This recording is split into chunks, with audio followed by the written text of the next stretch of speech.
சஹல் பின் சாத் சாயிதி ரலியல்லாஹு அன்ஹு அவர்கள் கூறியதாவது, ஹைபர் போரின் போது நபி ஸல்லல்லாஹு அலைஹி வஸல்லம் அவர்கள் யூத இணை வைப்பாளர்களிடம் போரிட்டுக் கொண்டிருந்த குஸ்மான் என்று அழைக்கப்பட்ட ஒரு மனிதரை பார்த்தார்கள்.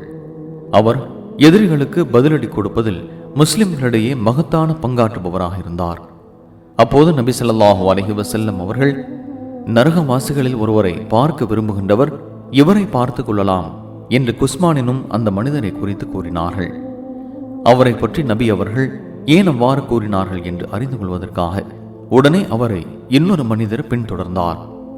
குஸ்மான் என்ற அந்த மனிதரோ எதிரிகளுடன் கடுமையாக போரிட்டுக் கொண்டிருந்தார். இறுதியில் அந்த மனிதர் எதிரிகளால் கடுமையாக காயப்படுத்தப்பட்டார். அதனால் அவர் அவசரமாக இறந்துவிட விரும்பி தனது வாளின் கீழ்ப்பகுதியை பூமியில் நட்டு வைத்து அதன் கூரான பகுதியை தம் மார்புகளுக்கு இடையில் வைத்து அந்த வாளின் மீது உடலை அழுத்தி கொண்டு தற்கொலை செய்து கொண்டார். வாள் அவருடைய தோள்களுக்கு இடையில் இருந்து வெளியேறியது.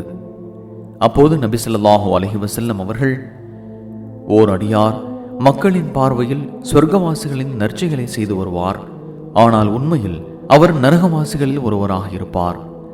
இதே போன்றே ஓர் அடியார் மக்களின் பார்வையில் நரகவாசிகளின் தீய செயலை செய்து வருவார், உண்மையில் அவர் சொர்க்கவாசிகளில் ஒருவராக இருப்பார். இறுதி முடிவுகளை கொண்டே செயல்கள் தீர்மானிக்கப்படுகின்றன என்று சொன்னார்கள். சஹீஹுல் புகாரி 6493.